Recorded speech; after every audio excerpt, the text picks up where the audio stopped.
We're going to try to highlight the main drivers behind the new development in Stadia, the new technologies behind, where those investments in these assets are heading us.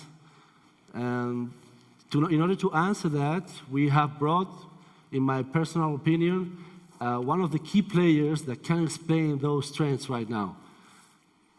AUDITEL experience, I really know this experience. He will in a very proper way highlight all the trends that are behind this movement. A person from the Bundesliga, Mr. Birger Nass, expert in security. Jorge Betancor from Populous, a very famous design architectural office. My friend Andrea Sartori from KPMG. And finally, the one that I'm really expecting, I'm sorry for the rest of us, the real guy from Big Data, okay? So I think it could be very important in order to have that big picture and be able to visualize where we come from in terms of data, in terms of sports venues, and where we're heading. And I think, Pedro, your experience in AUDITEL, as well as mine, but you can also, you can introduce us from the very early beginning of where AUDITEL was born, in the security area, to where we are now, according to your technology involvement and systems integrations in many, many stadiums around the world, more than 100. So please, I'm going to pass you the ball, all right? Take good care of it. Thank you. Now, AUDITEL is one of the companies which I would say has grown or has lived together with the evolution of football and the football stadiums, because we were born in the world of security for the stadiums over 25 years ago, and we've evolved looking at the systems part of a stadium first from purely security, and then going into the management of the stadiums, implementing building management system, the pitch lighting, and then going even more further into, on one side, the fan experience. That means on the digital networks, which the fans have to have, and also giving support to the different clubs on revenuing, improving their revenue income, improving the way they manage their stadiums, and also how you manage a network of stadiums. In that sense, for example, we are the security consultants for the CAF, for the African Confederation of Football, on everything which is security related. Now, here we're going to see on one side, let's say it, very big European league or very big European stadiums, but you have to always consider that other continents like Asia or Africa, they are growing also, and one of these years they will have the same type of installations. Now, for us, security is the basis, and security not just in the sense that you're not going to have a terrorist threat or any type of incidents like fire, but also if people inside the stadium feel secure, then they're going to be able to go there with their families, and you're just going to change completely the feeling, the atmosphere that you have in a stadium. Now, security, you can get it through three ways. On one side, if you have a threat, you can block off the stadium and not allow anybody in, which is an option. The second option is to let everybody in and just send in the police, like in this picture here, where they put 45,000 people in a stadium designed for 15,000. And I'd be interested in knowing Birger's opinion on overcrowding in these type of stadiums. And the third options you have is to implement a systems-based solution, a technology-based. Now, one of the things that for us is very important is that the different systems that we're seeing here in a stadium, in a modern stadium, the only thing they're going to generate is information. And it's the stadium managers that then have to have the processes in place so that that information that you generate is used and is applied so that the fan experience and the management experience is optimal. Now, nowadays, most stadiums have the capacity to integrate more or less these systems amongst each others. But one of the analyses that we are seeing all over the world is that you don't have to just integrate the stadiums amongst or inside these stadiums, but you have to integrate the stadiums in a network of stadiums. That means that from one single security point of view, you have to have access to the different systems. Now, that can be extremely easy or it can be extremely complex. That will really depend on the different stadiums and what the philosophy of the use that you're going to have. Now, one of the examples of integrating the information that you have from a stadium is what you're going to be seeing here. That means the minute here in the center of the slide, I buy a ticket, I'm going to be identified by the club. So that means the club has to have possible access to my biometric data, which is one system.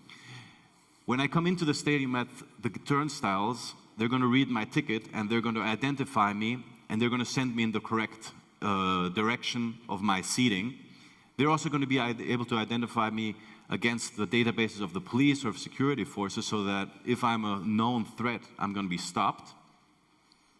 And also from the club management point of view, they can identify me as a good client, extremely good client, and treat me in such a way, which is very important from the fan experience point of view. And the big data.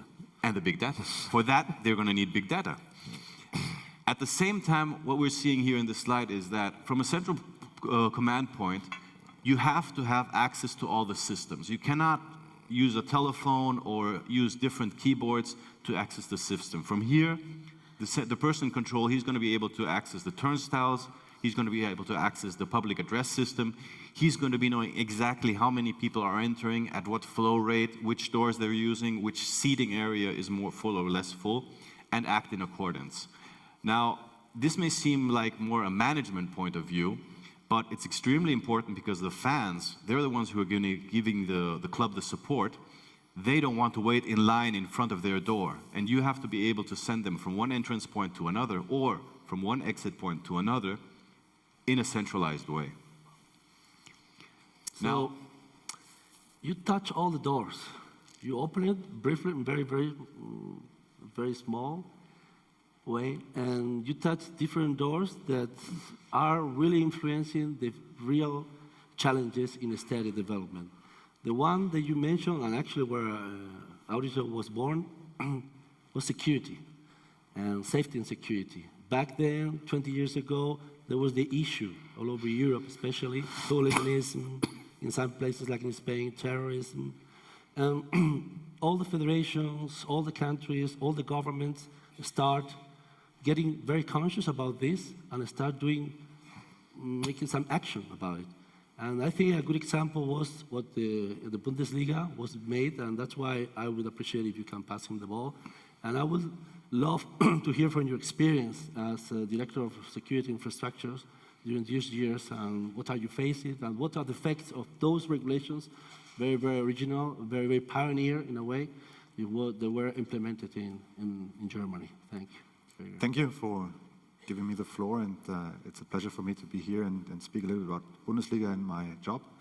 I'm working now since 10 years in this area, so I was in a lucky position after the World Cup 2006 to start at the league, and this was a very important and interesting time we had regarding stadium development. And yes, it's true, 15, 20 years ago, I think security also in German stadiums was maybe the main topic which our clubs had to handle with.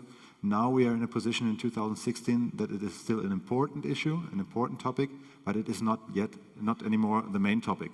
Because we saw that with with families, with another atmosphere, the topic of security is still, we still have to focus, but it's not on a daily basis and not every week the big topic.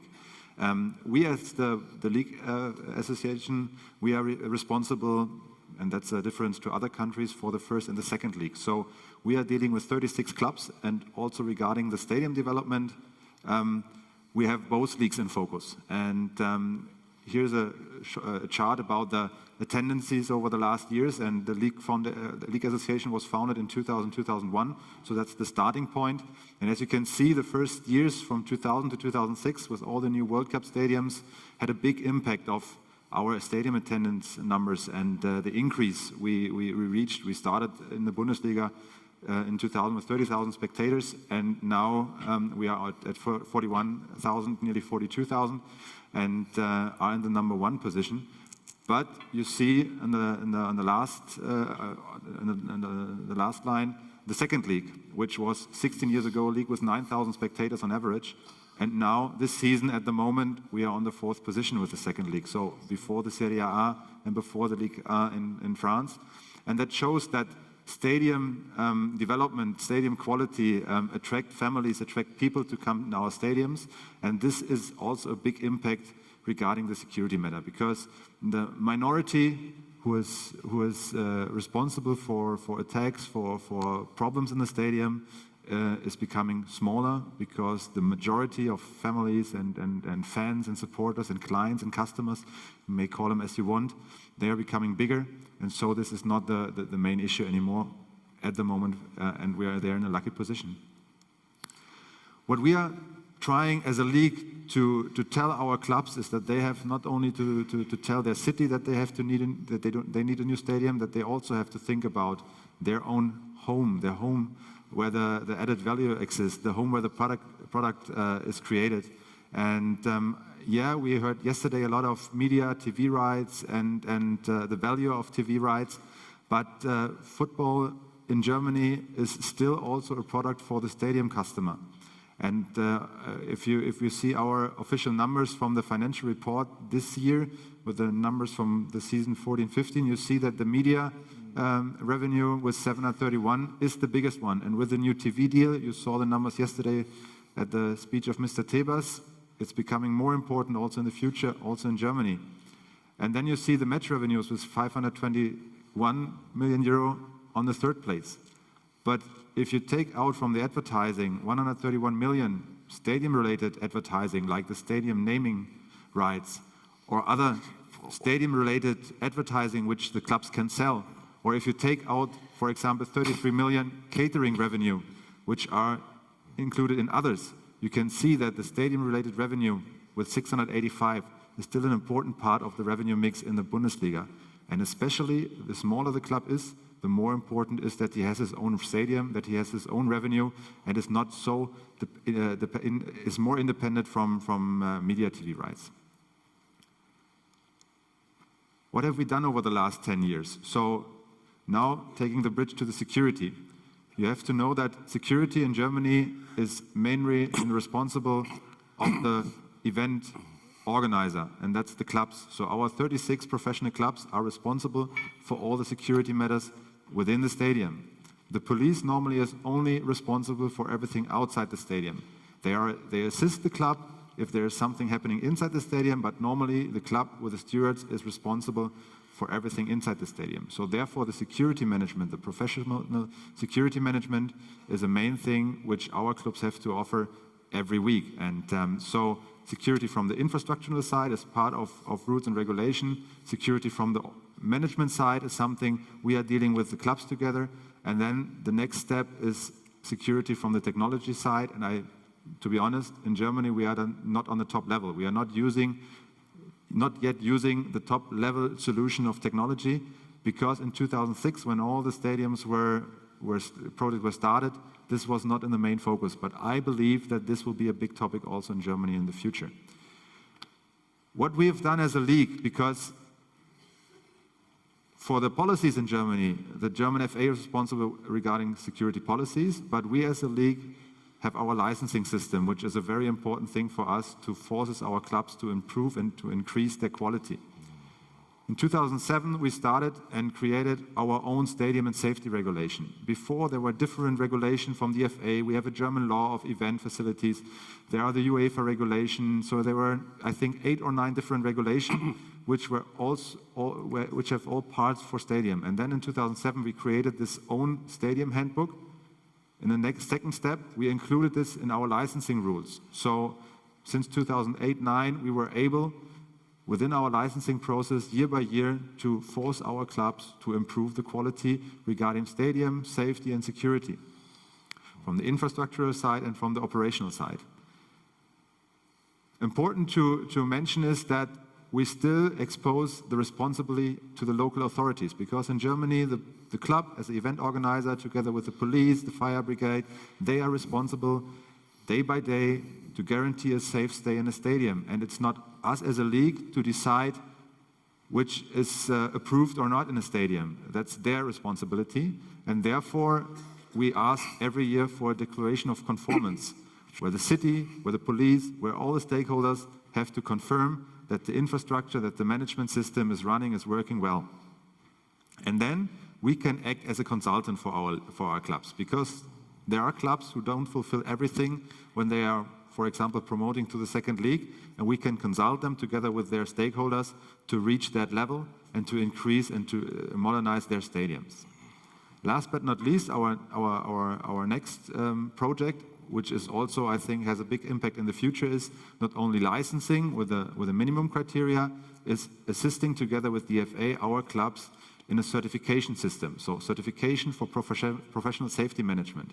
All our 50 clubs from the first to the third league are forced in the next 2 years to get this official certificate by an external company, DECRA, to guarantee that their safety management system is running well. And this is something which allows us to give orientation on the best practice examples, best practices, and not only in the minimum criteria. So this was just shortly the way we worked over the last 10 years together with our clubs, with our members. We were quite successful, as you can see on the attendance numbers. And it's always interesting what, with our rules, with the rules of the German law, what then architects are doing with it. And so I'm very interested now to hear the architecture side. Thank you. That's the point that I wanted to highlight here, because you mentioned security as the cornerstone on which everything was built afterwards. The regulations, requirements, towards not only security but also experience. And from the point of view of design, I'm sure that Populous, world famous architectural office with many, many references will, like for example this one, but I prefer the Soccer City one because it's where Spain won the World Championship. Yeah. Anyway, so please, I would love to share with us all those challenges, how you bring all these requirements into from the scratch to reality. Well, good morning, everyone. Thanks for coming, for inviting us. We are happy to be here and talk through our experience as an architect. Obviously, we require our stadium a lot of security, as the guys been talking before. And so after we kind of passed that first barrier, we need to get through the stadium or get the design of the stadium and make it the most of it. So our point of view as a smart stadium, it will be to design experience. And we are able now to use the technology, the new tools, to improve these stadiums and to make it more smarter or make it more flexible in a way. Probably the best way for me to explain you this, it will be to put some examples on that we've been proposing in the last years, I would say. So we had the proposal that we did for Real Madrid back in the days, a few years ago. Together with Lamela. Yeah, Yes. was that competition. So what we proposed there, obviously for Madrid, was that nowadays, as we've been seeing these last days, TV rights or TV audience is getting more and more important. So we thought that it's not just about what's happening in those 90,000 people, it's about what's happening around the world. The million of Madrid fans in this case that were supporting, and they're going to connect to the club and they want to watch it. So we designed a facade that basically connect the fans around the world with the fans within the stadium. So I'm a fan and I'm walking through the stadium, and whenever another fan from the US, South America, or Japan connect to the match, I will see a light pop up on the facade. So the facade really started to light up when the fans started to connect with the match.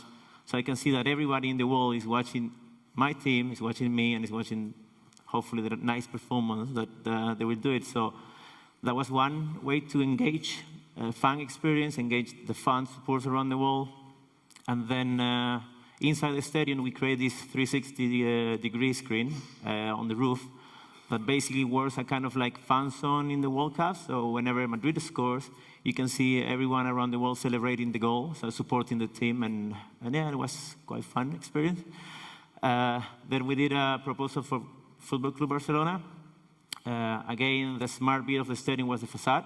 But in this case, we tried to create an iconic facade that integrate with the existing city, existing stadium, and the new stadium. So based on the craft of Barcelona, applying the new technology, we create a piece of tube, let's call it, that works in a way that during the day it gets fully integrated with the surrounding area, and it gives you the flexibility to see through the facade, and the same way around. When you're inside the stadium, you can see through the facade outside. But then during the night or match day, the facade becomes a huge 360 LED screen. So that gives you, or got the club the opportunity, when in match day, you have your 105,000 people inside the stadium, and then you have another extra 50,000 fans, like staying on the plaza and watching the match just outside the stadium. So it's almost kind of be there, but or get the same feeling-ish, let's call it. With this, obviously give you the opportunity in a non-match day, or when Barcelona plays away, or it's a big event, you can use your facade stadium as a huge screen. So you are creating a new fan zone for the city or for the club. So give a lot of new revenue or new way to use the stadium, not just that one day a week. And also the facade, how it works, it's because obviously from the inside you can see through it. The lighting change with the image. So all the interiors of the space are changing constantly. So you don't have the same experience in the same bar or in the same concession. So it's get updated and changing every time. So what I realized, what you're mentioning here is that, and I heard yesterday, and it really touched me, is with in the end, at the end of the day, the important thing is the experience of everybody talks about that experience, but the experience in the stadium. The uniqueness of football, this football industry, and afterwards we will talk about how can monetize this trend, is that the importance of football is because people go to stadiums.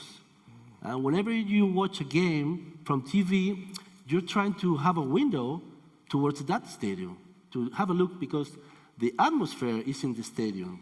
And we don't have to forget that the reality is, the real passion in football is to go to the stadium. That's actually what the success that we're facing or having in Germany, and also in England, and of course in Spain. But once we have cleared that the stadium is like the home of every single club, and everybody wants to go to their home and experience those emotions, this industry has become a little bit crazy in terms of income generation, business.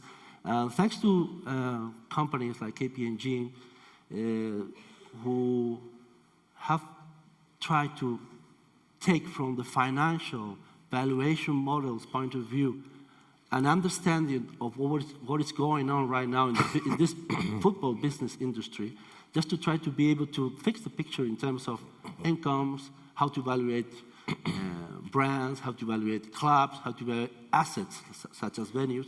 And thanks to those efforts and tools, right now we are able to have a much better understanding of what we should do for the future, for clubs, for the management point of view, for the investment, the return of investment in venues, sports venues. And I would really appreciate you, Andrea, if you can please stand more of this, my opinion, not very professional compared to yours for sure, and please. Yeah. Thank you. Good morning, everyone. I think we can start saying that basically what is very, very important is to somehow bring the living room experience, which is nowadays fantastic as provided by broadcaster, into the stadium. This is what fans are actually looking at, because basically you are competing with a fantastic broadcasting product to bring people within the stadium and to have a very similar experience like they would have on their sofa at home. But if the stadium is empty, yeah, you cannot broadcast anything. Yeah, that's why I'm going to show some of the results of performance of stadium in different leagues, because the landscape of European stadium, it's so diverse. Here we have heard a fantastic example of the Bundesliga 1 and 2 being able to capitalize on let's say, the investment that was made into the Football World Cup 2006, and to a certain extent, sadly for my country, Italy, with which was not capable, like, for example, Germany, in capitalizing on that opportunity. And this slide is quite reflective of that, because basically here we can see the capacity of stadium. We can see the German stadium are by far the largest stadium in Europe with a very high level of utilization. Only the Premier League has better utilization than the Bundesliga. However, the stadium size in the Premier League is significantly smaller than the one in the Bundesliga. On the other hand, you see Serie A, which has the second largest capacity, but very obsolete stadium with very low level of occupancy. Now, the issue is very much related also to the age of those infrastructure. So if we look basically at the number of stadiums that have been built in different countries, at least in the 5 big European league after the year 2000, and here we are talking about completely new construction, you can actually see that in La Liga you have only 3 stadiums that have been built over the past 15 years, and in Serie A you have only 1 stadium that has been built from scratch after the year 2000, which is actually the Juventus Stadium. And you will see afterwards how the construction of a new, smart, well-conceptualized stadium capable of capitalizing on the corporate market and the hospitality section of the stadium can actually produce a significant income for a club. And of course, there is very much an issue of having ownership of the asset. So being private owner of that asset, of that facility is fundamentally important.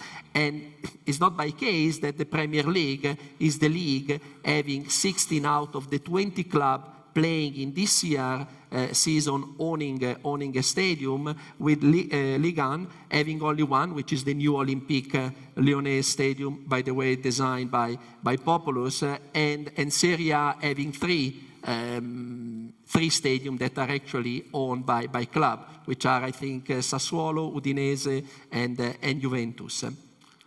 But how all of that actually reflect on the financial performance of a club?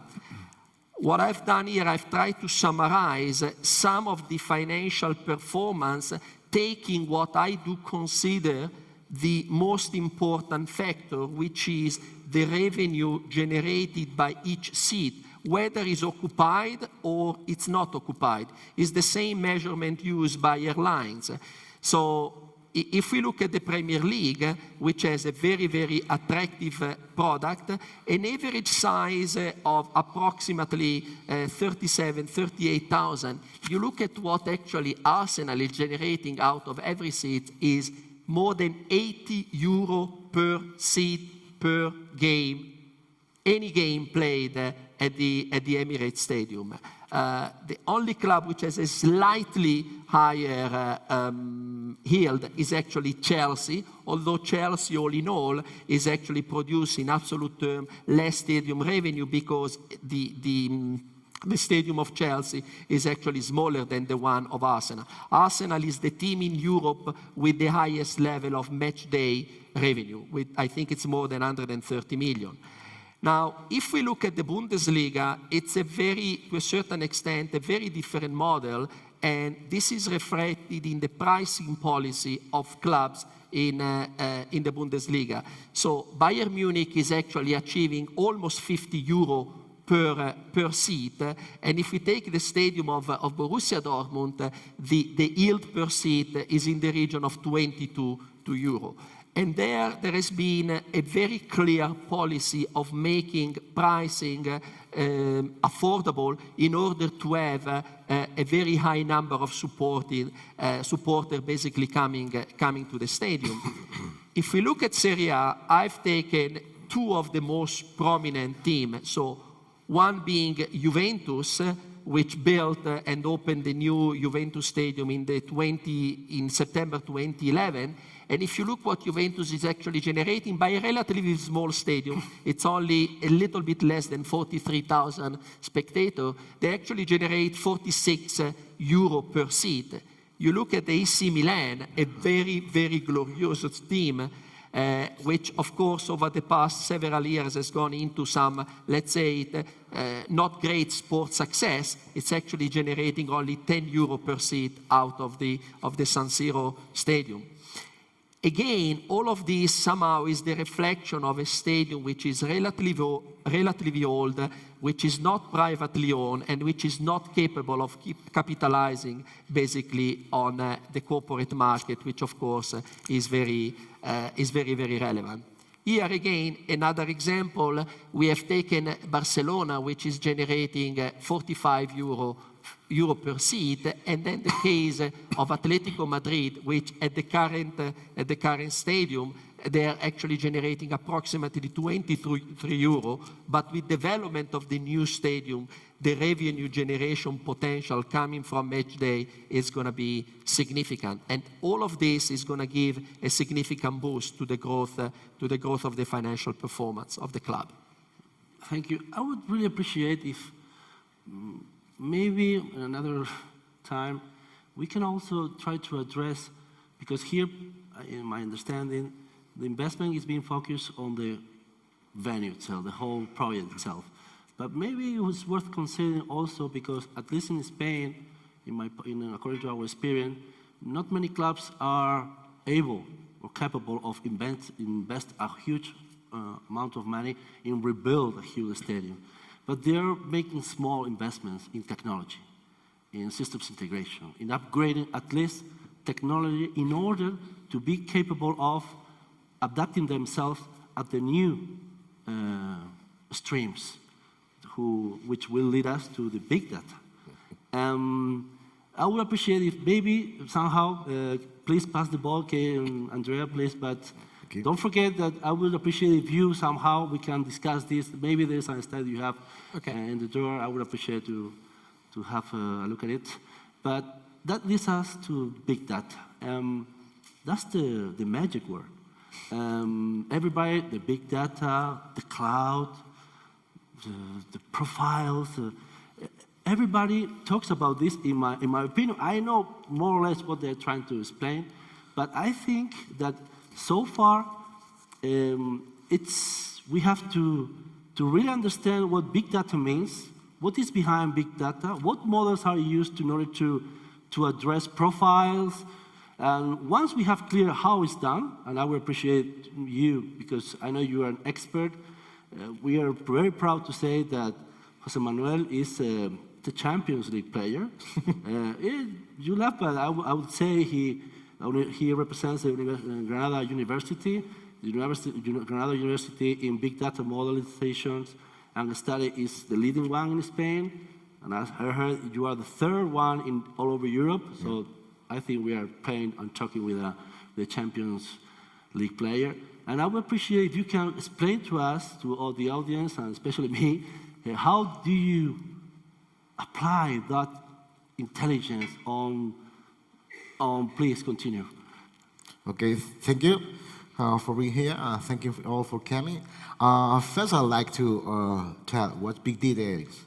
Everyone is nowadays talking big data. Is it a hype, or is there any reality behind that? Well, basically, big data is what the name says. There are a lot of data in many dimensions we want to explore now. In essence, we are referring to data set, amounts of data which are too large to be able to be handled, to be managed, stored, processed in regular traditional systems. In that sense, we need increased technology in order to address them. So big data,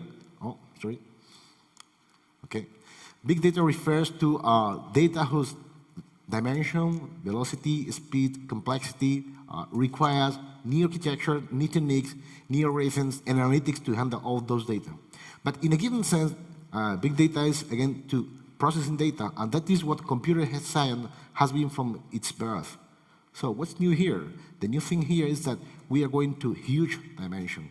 Now the technology allows us to capture, store, and manage data at a rate which we couldn't even imagine. So it's huge in that regard. And we need to go for a scalable system in the sense that the data is growing at a speed which was not foreseen previously and which keep on growing. So how can we cope with that level of gathering data and how that could be important for us, right? In general, right? So, Especially for football. yeah. Because we already mentioned that a lot of people is going to be in a ball with their mobiles. A lot of people is going to watch TV on a digital TV probably. Yeah, that leads us to what can big data do in the football industry. So I try to summarize it here. Smart stadium, which are closely related to a recent concept, which is smart city, allows us to gather a lot of data from every place.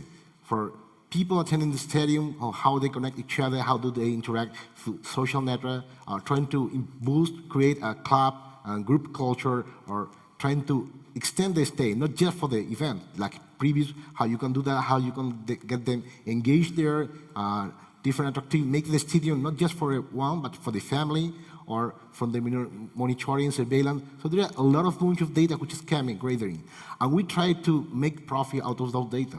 In the same sense, the big technological companies like Google, Facebook are trying to make out their product. Actually, when people think about how is Google making money, or how is Facebook making money, they don't realize that actually the product is the user. In the same sense, we can say that the fan is the product in the football industry.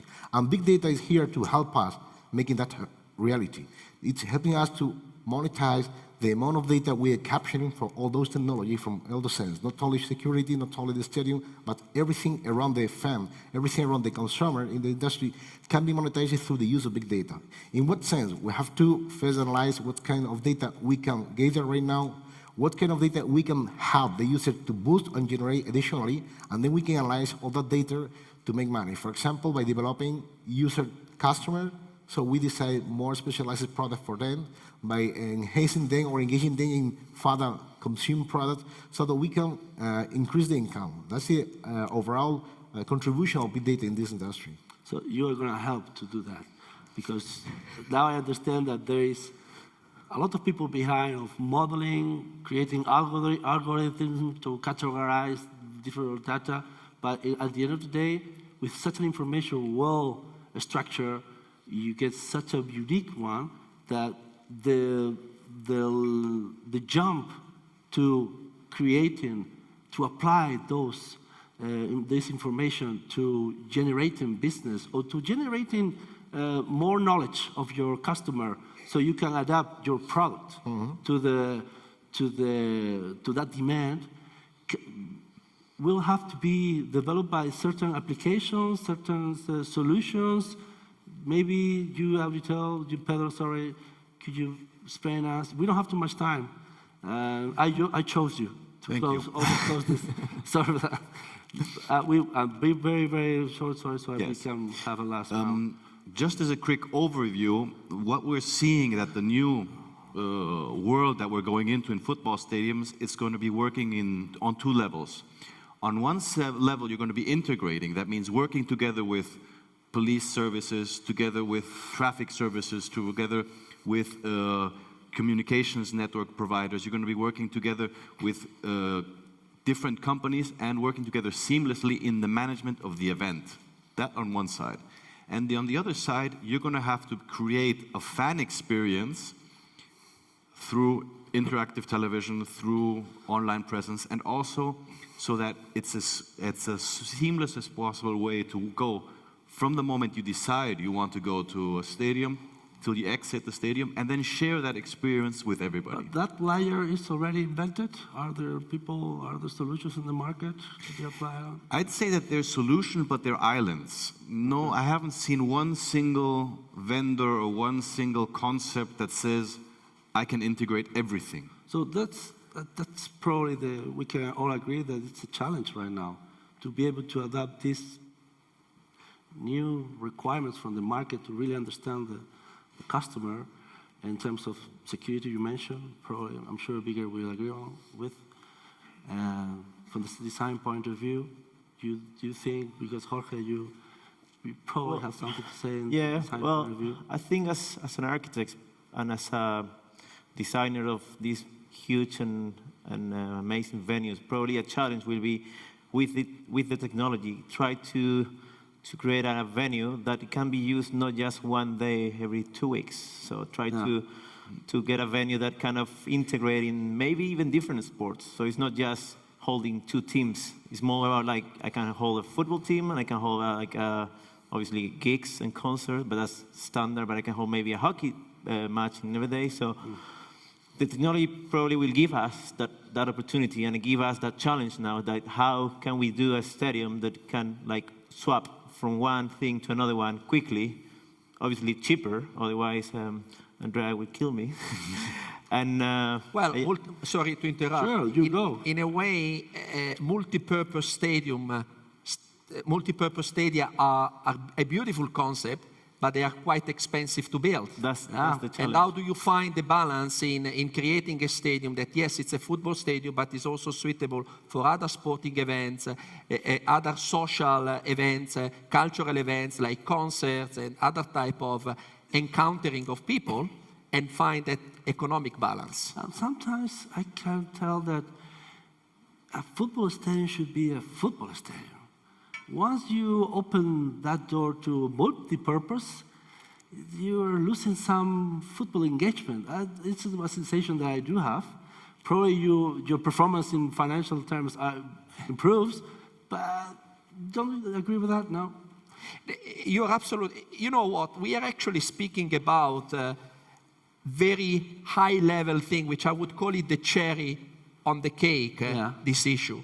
But the reality that for most of the club, let's leave aside the very, very top end of the market, there are some very basic and fundamental questions that are still not understood. For example, what is the right capacity for my home team, taking into account my fan bases, my catchment area, my corporate market? How big it should be my hospitality facility? What is the right development cost? I mean, you can develop a stadium in the range of, let's say, 25, 30,000 euro with costs that can go between 2,000, 2,500 up to 5,000 euro. And that has a phenomenal impact on the overall performance and the feasibility of the project. But these issues are very often still not understood. Not to mention big data. If you add that into the model, then let's see if by next summit, World Football Summit, we have the chance to improve our knowledge and be able to share with everybody here. And I really thank you for your time, for explaining the challenges you have faced in the past and how you foresee the future. Please, I would applaud all these gentlemen for